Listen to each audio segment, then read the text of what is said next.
ছেলেকে নিয়ে কোথাও যাওয়া মানে নিজের সাথে যুদ্ধ করা। তো হে আমার মিষ্টি বন্ধুরা, আসসালামু আলাইকুম, কেমন আছো তোমরা? প্রায় অনেকদিন পর আমি বাসে উঠলাম।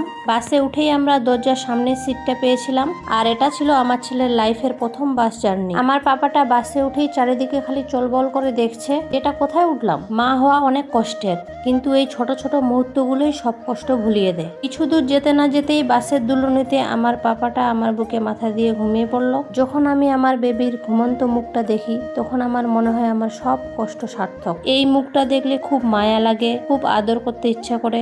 এবার আমরা বাস থেকে নেমে পড়লাম, আর আমার সাথে আছে আমার শাশুড়ি আম্মু, আর আমরা যাচ্ছি এক আত্মীয়র বাড়ি। সকাল থেকে বৃষ্টি হচ্ছিল, কিন্তু এখন এত গরম দিয়েছে যে বাচ্চাকে নিয়ে ছটফট লাগছে। এখন আমরা একটা টোটোতে উঠে গেলাম। রেল লাইন থেকে কিছুটা দূরে আমাদের গন্তব্য।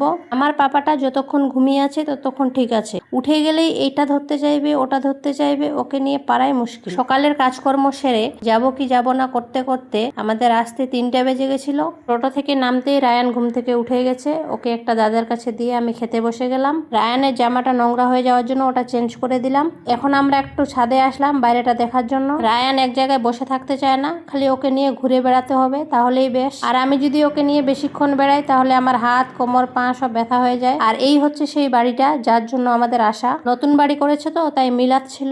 আরেকটা কথা বলবো তোমাদের, তোমরা অনেকেই আমার ভিডিওতে অনেক রকম পজিটিভ কমেন্ট করছো, তার জন্য মন থেকে ধন্যবাদ। তার মধ্যে তোমাদের কিছু কিছু কমেন্ট আমি স্ক্রিনে শেয়ার করলাম। এখন সন্ধ্যা নেমে গেছে, আমরা বাড়ির দিকে রওনা দিলাম। আমার পাপাটা আবার ঘুমিয়ে গেছে। তোমাদের বাচ্চারাও কি গাড়িতে উঠলে এভাবে ঘুমিয়ে পড়ে?